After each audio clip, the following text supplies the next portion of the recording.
You're part of Constellation now. Part of our family.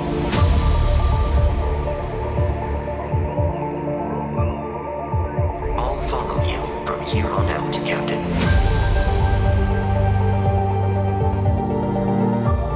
We're all here because we're committed to the biggest question of all. What's out there? Grab jump is ready. I love this part.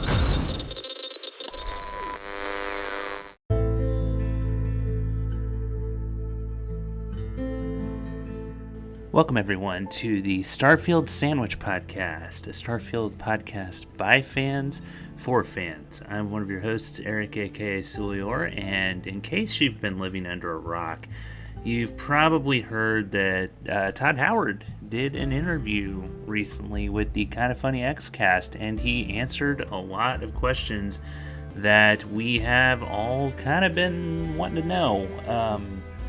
Granted, he still didn't give us everything, but some of the questions that have really been talked about by fans since the showcase happened, he addressed. There was a lot there, so I took a listen to it. It was only about an hour long, but let's go ahead and break all this down. So, also, the crew over there at the Starfield Lorecast podcast kind of did a breakdown on Twitter of all of this, and some other podcasts have kind of been breaking everything down, like our good friends at the Fallout feed.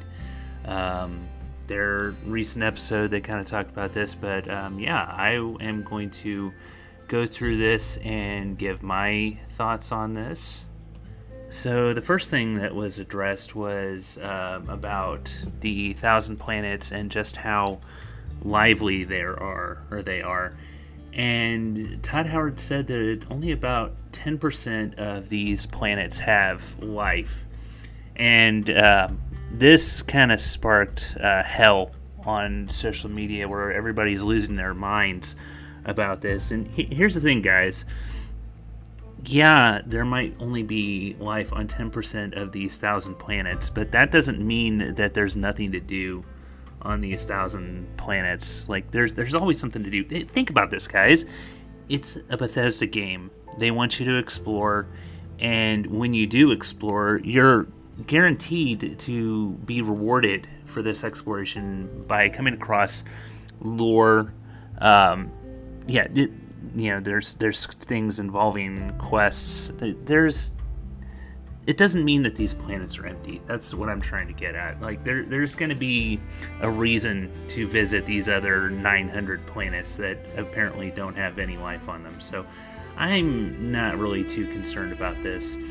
Another thing that was brought up is about the different biomes for these planets. Now, some of these planets will have a single biome, like they're going to be a water world or a desert world or something like that, but a lot of these other planets are going to have multiple biomes. I mean, think about it. Earth isn't one single biome, so why would a lot of these planets be one, as well? Like, there's going to be planets that have quite a few different biomes on them, and I think that's fantastic because it kind of reflects reality. So, another question that was brought up about how weather and environments influence building, like builds and clothing and spacesuit choices. So, the answer is you will need to choose your gear based on what your environment is that you're going to be traveling into is going to be like. For example, some radiation could be higher on some planets than others. Some planets could be more cold. Like if you go to Pluto per se, I'm sure that you're not going to be dressed in a sundress or a tank top and flip-flops. Not that you would, considering it's space, but you get what I'm trying to say. So another question that was brought up is about data selling. So they showed in the showcase that you can survey a planet, scan it, get some data. Well, you can actually use this data for income. You can actually go and sell the data and make some money with it. So that's kind of cool. I'm sure that a lot of people are going to be doing that for a lot of, at least at the beginning, when you don't have a lot of junk to sell. So yeah, that's a good way to make a little bit of income. Another question was about how enemies will interact with you. Like, some may just be straight up hostile, and some maybe not so. So the answer is, one of the challenges in development of these planets is the possibility of high-level creatures attacking and killing other creatures. So you do see this in other Fallout games. There's a picture that I saw on Twitter that was really funny about, it was a couple of Protectrons having a slap fight with each other, which was really funny. And just today, I was playing some Fallout 76, and I came across, what the hell was it? It was a Snallygaster. Oh, yeah, I was, there was a daily challenge today for killing 3 Snallygasters, and one of the places that I always go to get Snallygasters is Hemlock Holes, because there's always 2 there along with the Grafton monsters. So 3 legendaries right there, or not legendaries, well, they could be, but cryptids. And I actually came across the Snallygaster and Grafton monster attacking each other, so it helped me with take them out pretty easily. So yeah, I imagine we'll see this in Starfield as well. I mean, why the hell not? So speaking of creatures, one of the other questions that was asked was about, how these games always have iconic creatures. Like, there's the dragons in Skyrim, there's the Death Claws in Fallout, and whether or not Starfield will have these things. And he said, yeah, there's going to be several, and one that's really bad. So, of course, we're going to have to wait to play this for to be able to see this ourselves. But yeah, he did kind of tease that there is going to be some sort of iconic Starfield creature. So, the next question that was addressed is one that a lot of us have. It's one of the most common questions that I've seen, and that is whether or not there are going to be land vehicles or mounts in Starfield, and the answer is no. So, you know what? I'm not too worried about this, though, because, he did say that the jetpack kind of works in that manner, where you can kind of fly around. It's not going to just be like a jetpack in Fallout, where you use it to reach a high level, or travel across a gorge or something like that that's really small. You can kind of use it to just fly around, and I'm sure there's a fuel mechanic.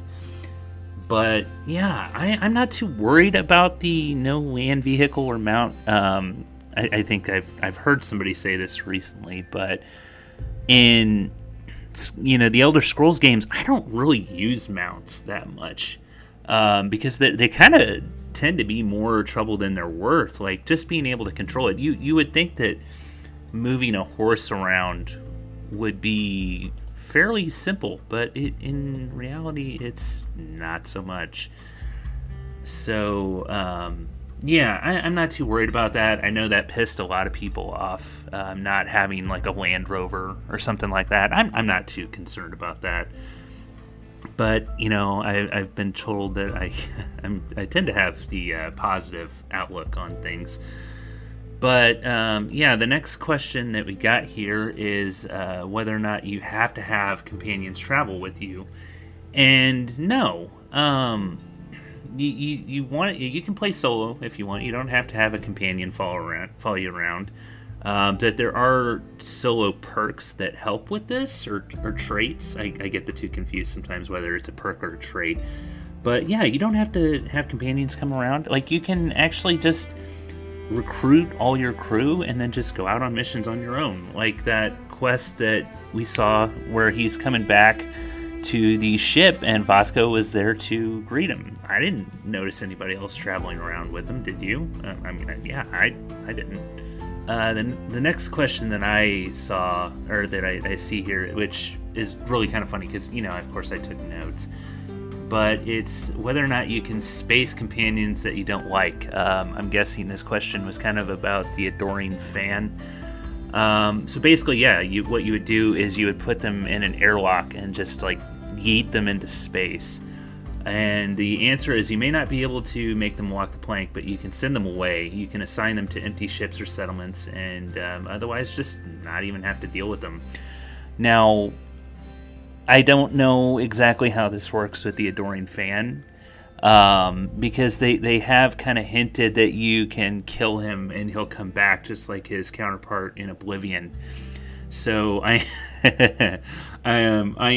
fully anticipate seeing YouTube videos and things like that of all the unique ways to kill him. But I imagine he comes back. But hopefully we can. I mean, it's kind of alluded to here that we can't really do that, but that would be awesome. Like if our ship gets overrun by pirates or something like that, just kind of have them, overwhelm us and just like lead them all into the airlock and just throw them into hell into space. That would be amazing.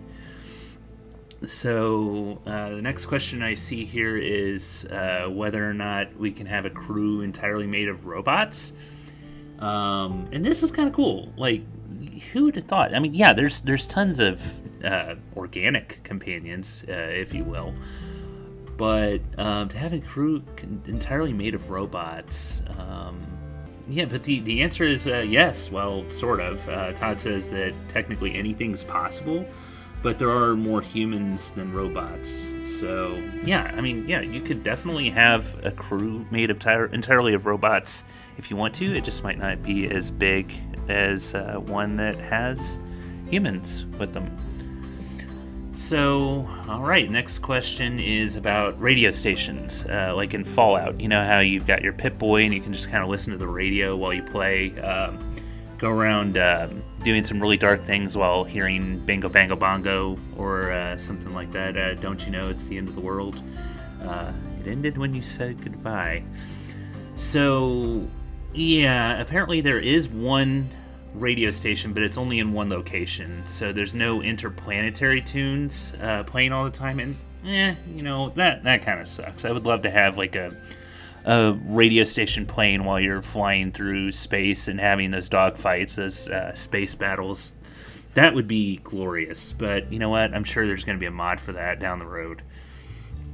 So the next question that I'm seeing here is if you're a pirate and you want to steal a ship and upgrade it. So yes, you can steal a ship and add it to your crew, to your fleet, if you will.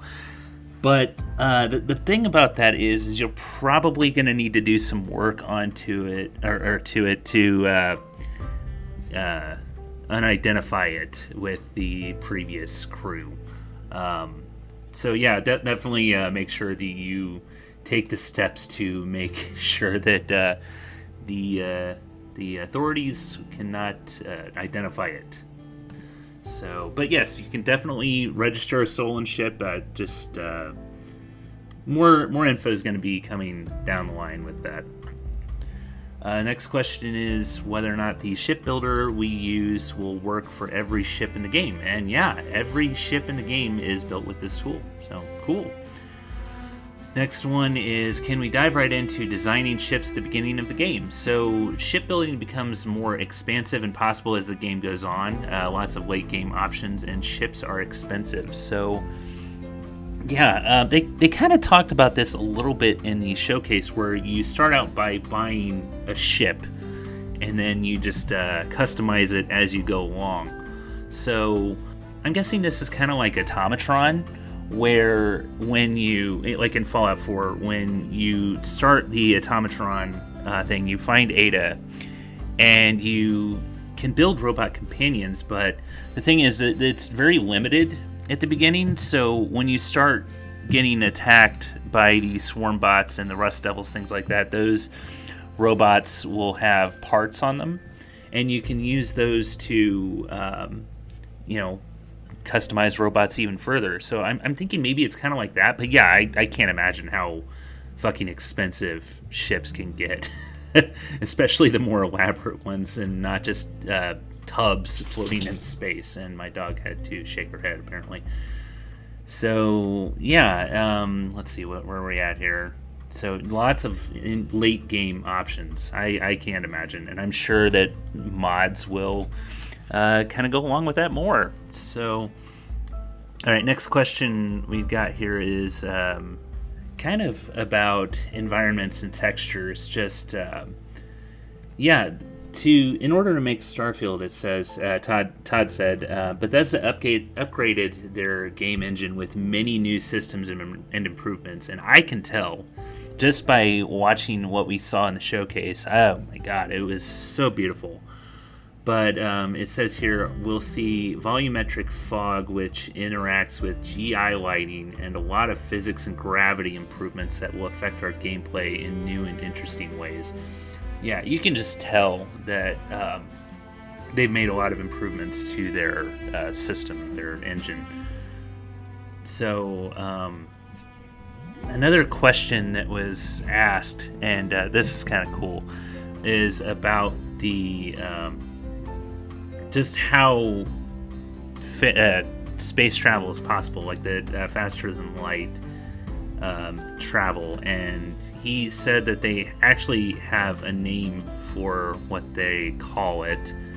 And let me see here. So Todd said that they call it grav drive, and I guess that's short for graviton loop field array. It's I guess some sort of space folding gravitational system, kind of like Mass Effect from what I understand, with their mass relays, things like that. Sounds pretty cool. I'm definitely looking forward to seeing how that works. You know, I'm a sucker for lore, so something like that, and I'm a huge nerd, obviously, so really looking forward to seeing how that sort of thing works. There's another question about fishing, and Todd was kind of like, well, it took us 10 years to incorporate it into Skyrim. It's something you would think would be kind of obvious, but there's not going to be any fishing initially, but who's to say we can't include it later. Let's see, the next question that I'm seeing here is about modding.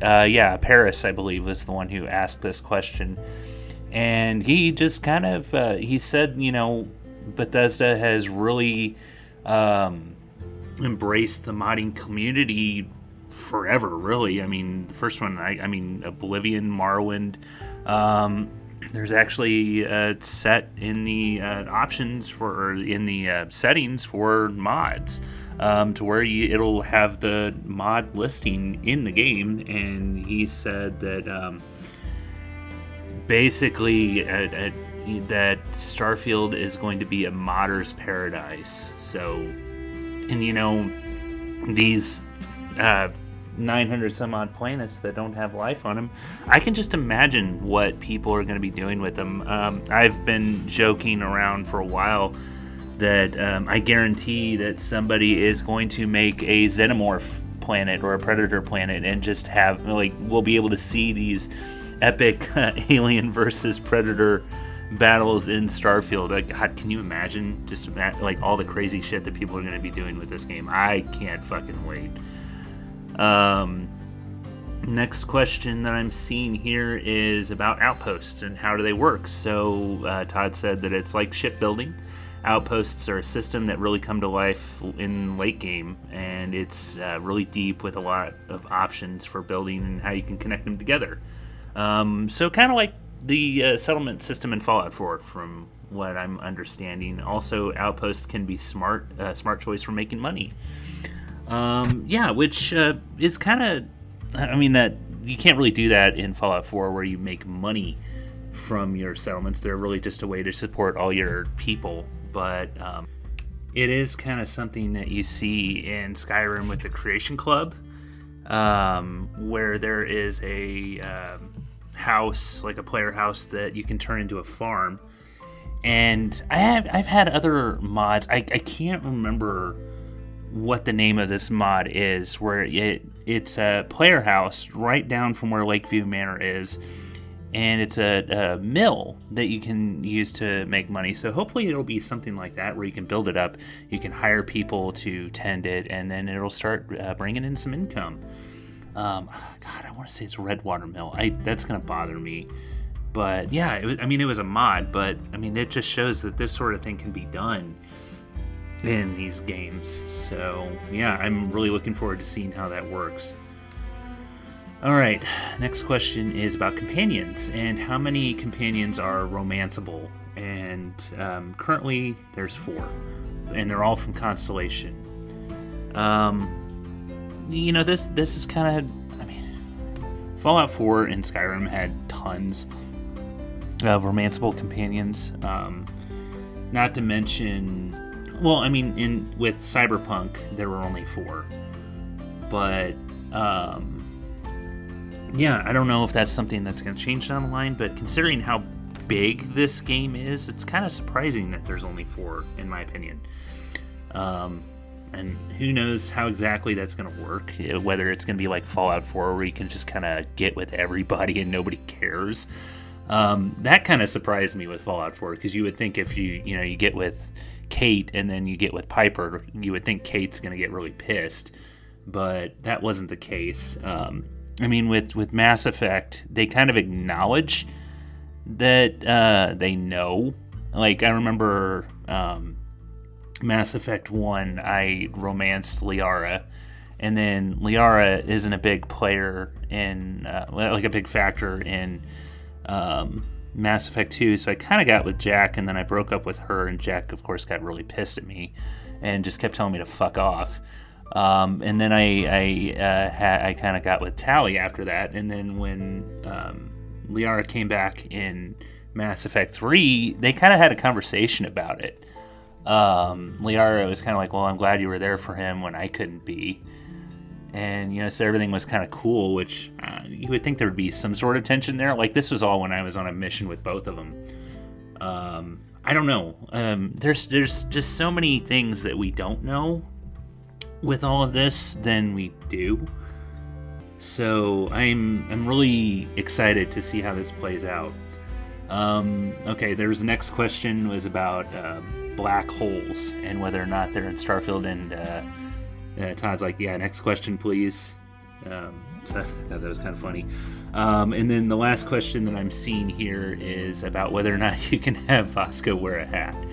And Todd's like, not at the moment, but I'm sure there's going to be a mod for that. So, yeah, lots of good information here. And again, he's still keeping some things close to the vest, but we did get some answers on some questions that a lot of people have been asking. And there's, I've heard somebody else recently really kind of curious as to whether or not you can fly your ship in atmosphere, and it doesn't look like that's the case. You just kind of take off and land, and yeah, there's going to be some flight in space that you're actually going to be controlling, which I'm excited about. I've said that I'm not a big... I normally don't care for space battles, like fighting space battles. I played a little bit of the original Star Wars Battlefront, and that was that I much preferred the land missions to space missions, but I got a feeling that I'm really going to enjoy the mechanics of this. It is Bethesda after all, and there's a reason why I always gravitate toward Bethesda games, and I love them so much, and I just can't wait to see all of this. But yeah, I just thought I'd see, I'd give my 2 cents on the Todd Howard interview with the Kinda Funny XCast, and definitely check it out if you haven't listened to it yet. Like I said, it's only an hour long, so it's not like you have to dedicate a lot of time to it, but it's definitely worth listening. So, and kind of formulate your own opinions and just see what you get out of this interview with Todd Howard. So for now, I'm going to shut up for a bit and hand this over to my good buddy Kelsey so he can give you all his thoughts on this great interview with Todd Howard, and I will be back at the end to wrap this up. So take it away, Mr. KDB.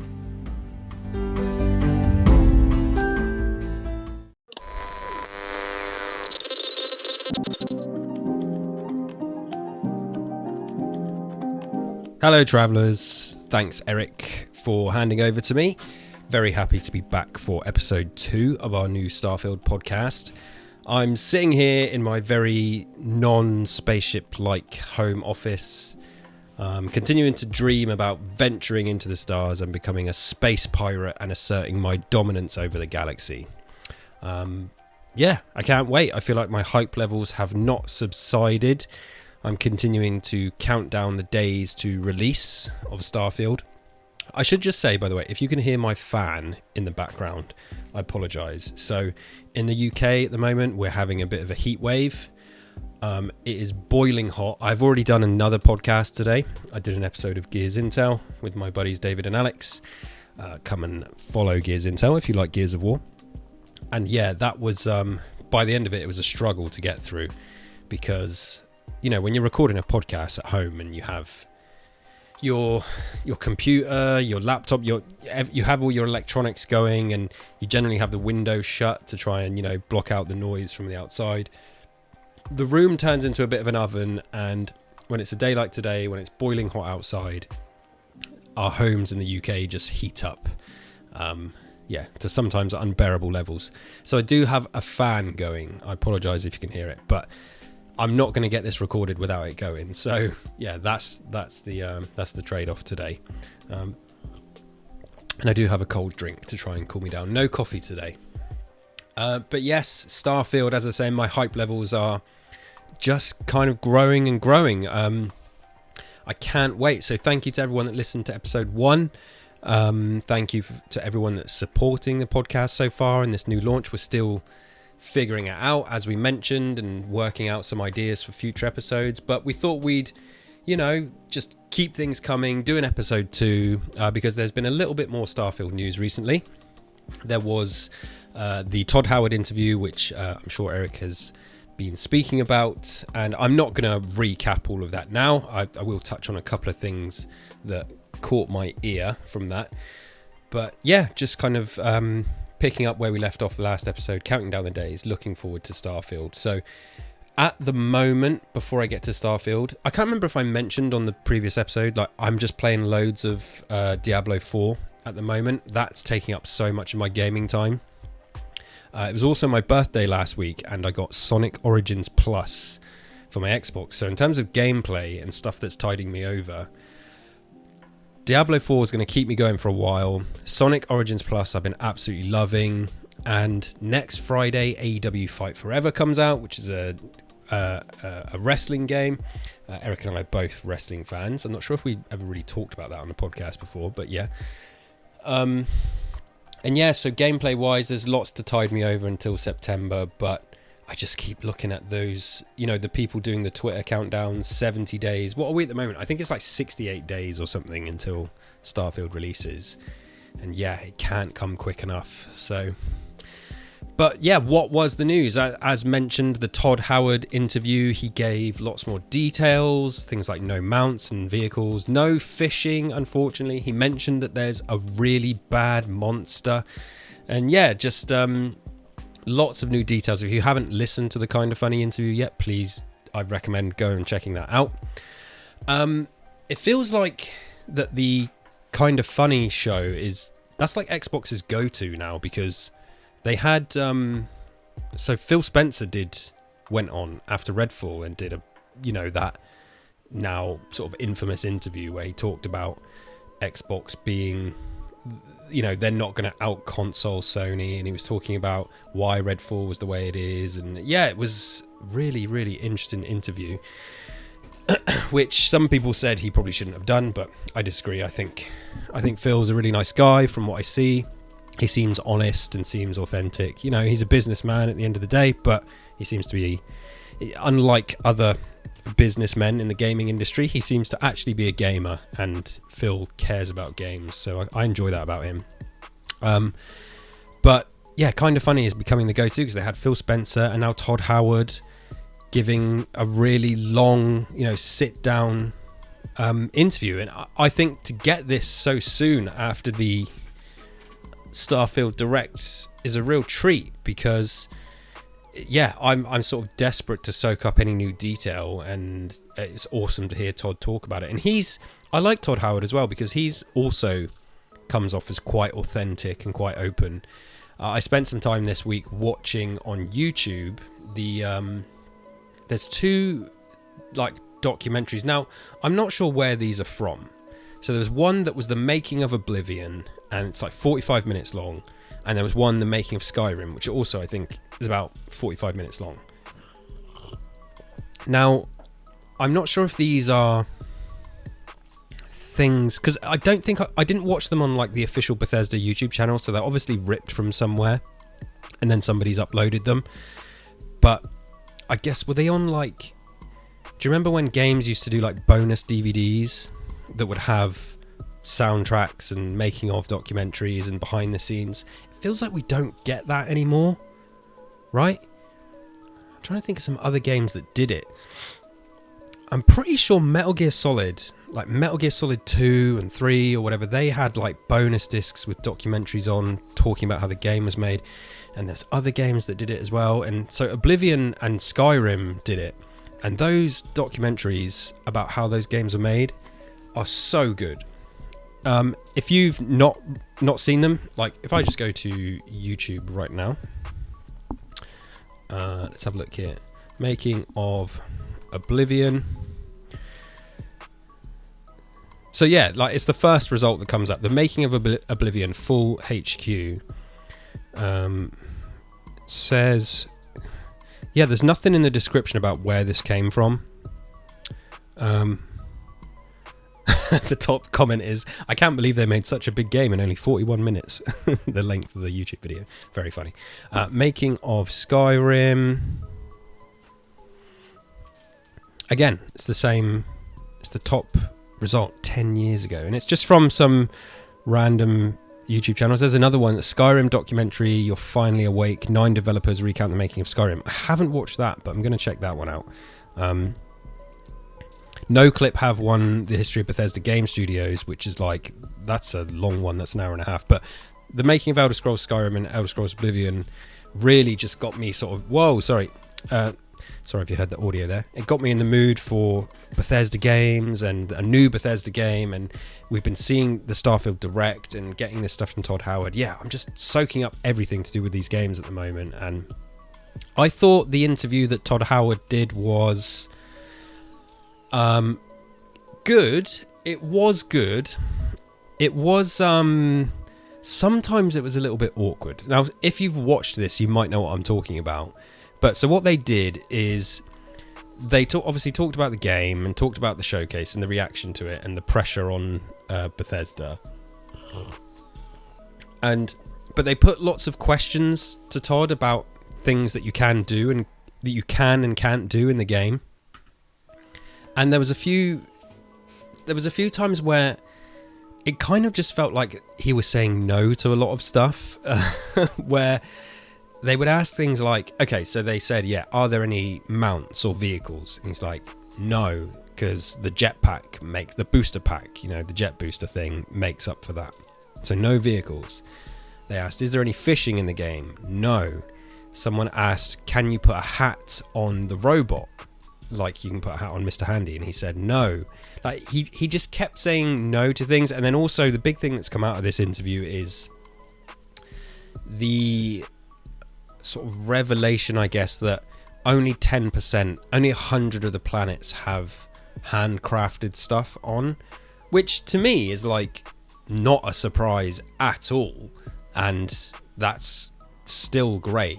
They in the direct they mentioned 1,000 planets. Cool, fantastic. And now it's like, oh, but only 100 of them have handcrafted stuff on. The rest is procedurally generated. In my mind, that's like, yeah, great. That's still 100 planets with lots of stuff on. And then you haven't got to go to every single planet. If you're not going to do the mining and stuff and you're not bothered about that, you don't have to go to them.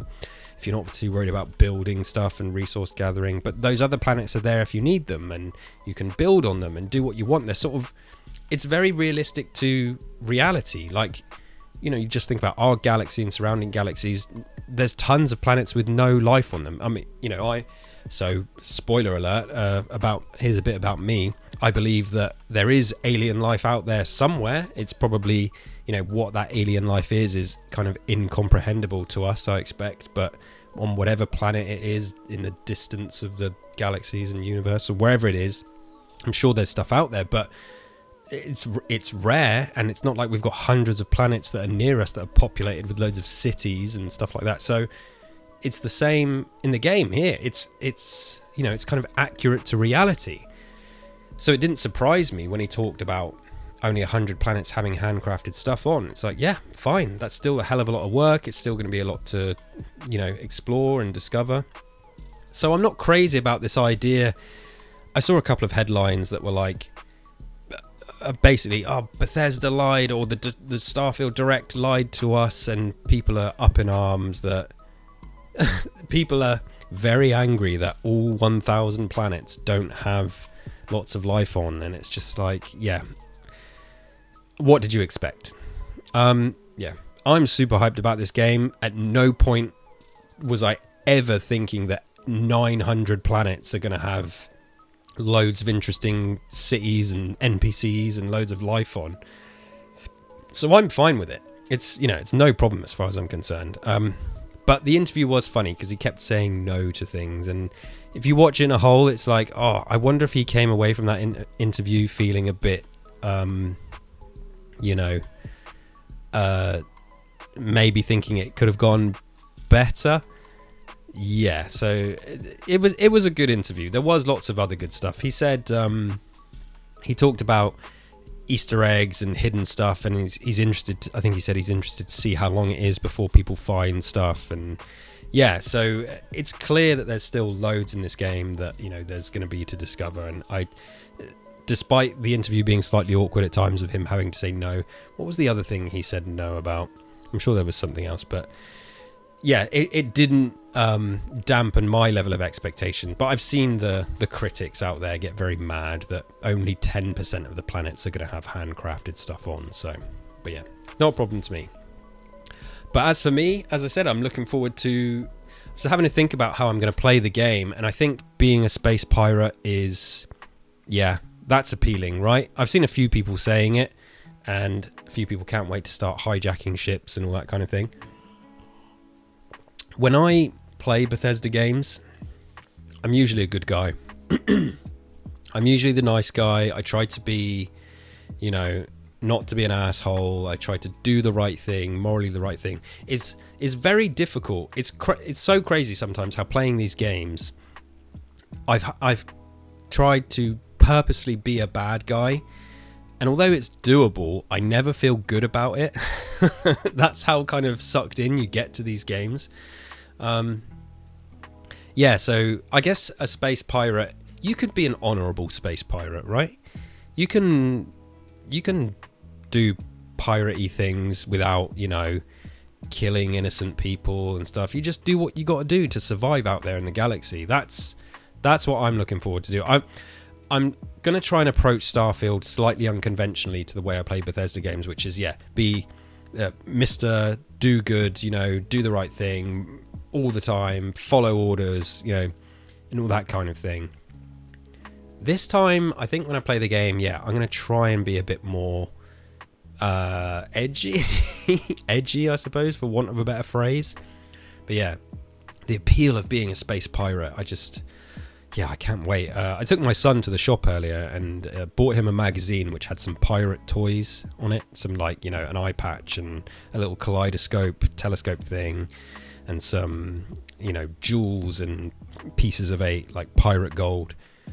And it just got me thinking about Starfield. I was like, I can't wait to be a pirate in space. And it's funny that this notion of being a pirate and piracy, this thing that's been around since, I was going to say the beginning of time, but the beginning of civilization or whatever, it's a thing that persists. There's still going to be, I imagine my ship being slightly rugged and just dragging itself through space and maybe falling apart, not having the best interior, things aren't immaculate, and having a crew that's just kind of, a bit more free and easy, shall we say, than follow the orders and help everyone. I think I'm definitely going to be really this notion of carving your own path, which is something you do in these games.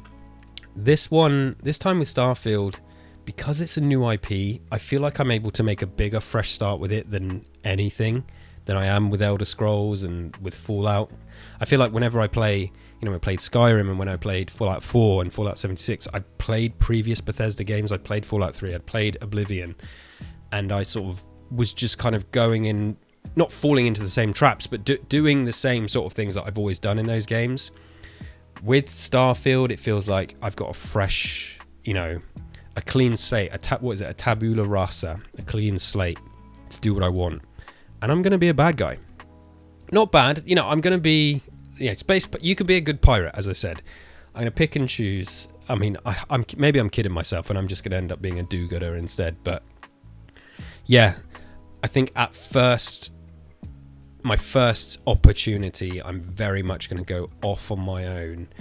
And there's something to be said where sometimes if you do that, you risk not seeing certain aspects of the main quest and missing parts of the game where, you're supposed to sort of follow and do good. Because I presume some of the main characters like these games, you can't actually kill them. They just sort of, you can maybe turn them against you, but you can't kill them. I guess it'll be the same with Starfield. I don't want to break my game. I want to try and see as much as I can of that main quest and get through it as appropriately as possible. But yeah, I'm really going to be out for me, I should say. And I'm so looking forward to talking about that on this podcast with Eric and in some of the YouTube videos and Let's Plays that we're going to do. So yeah, so not too much else to say today, really. It's just a quick check-in from me. Still, hype levels through the roof, counting down the days. Thought that interview with Todd Howard was good, if awkward at times. But yeah, Diablo keeping me busy. Fallout 76 is keeping me busy as well. So the new season dropped. Eric and I will do a Tapes from the Waste episode talking about the new season and our reactions to the new events and the new cryptids and all that. So there's lots of stuff going on. Come and check out Gears Intel for Gears of War stuff, First Aid Spray for Resident Evil stuff. As I say, Tapes from the Waste for Fallout stuff. And yeah, I can't wait to be back talking about Starfield again very, very soon. Until next time, stay safe, travelers.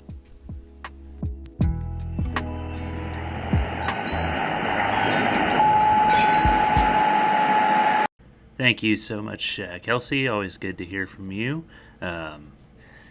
So as you can tell, the hype is still through the roof. We got, as I mentioned, plenty of answers to questions that we've had since the direct, but still plenty that we don't know. Mentioned Diablo. I still need to pick that up. Got a lot of other things that have been keeping me busy at the moment. As you also mentioned, there's the new scoreboard. So yeah, I've definitely been playing a lot of that. If you happen to see me on, feel free to join me in the game. I've been running around with people a lot more lately. Everybody's been hopping on. I run around with Ms. Max and Kaiju Kittens, as well as Jess and Andrew, good buddies from the Fallout feed. So yeah, if you see me on Xbox, feel free to join me and run around and take out the new legendaries. Also, there's the Fallout 4 gameplay that I've been playing a lot of. Definitely check out the Fallout feed for my gameplay segments, and also check out my Twitter or my Twitch page at Sulior on Twitch. Been playing on stream quite a bit, at least a couple times a week on Twitch. So all right, that is going to do it for this episode. Hope you guys enjoyed it. Thank you for checking out this brand new podcast adventure from us. As Kelsey said, we've gotten quite a few listens with the first episode, especially considering that it's still being put up on different podcatchers. So definitely shout out to you guys for checking out this podcast. So you'd like to get a hold of us, you can find me personally on Twitter at IanGold08 as well as Instagram. You can also check out my other shows at like Tapes from the Waste, which I also do with Kelsey. You can check out my other 2 solo podcasts, Tam Relic Adventures and Nintenfo. You can check out Kelsey's other podcasts. There's Gears Intel First Aid Spray and the 2 Carrots podcast. You can find links to those in the show description. And we'll see you next time. So until then, stay safe, dear travelers.